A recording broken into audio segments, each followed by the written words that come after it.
రా బడి రా, ఎందుకు మాట్లాడినట్లా? ఓయ్ ఎందుకు వస్తున్నావు? కొట్టకు నాన్న. అది కుదురుకుంటుందా? సింహ కొడుతున్నాడు రా.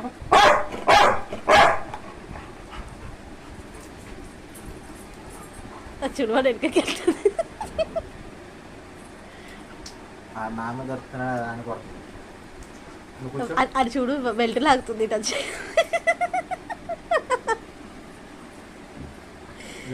దానికి పడిపోతాయి వాళ్ళు అట్లే. వద్దు చెప్పు సింహ, నో చెప్పు, నో. కొడుతున్నాడు సింహ, కొడుతున్నాడు. మాట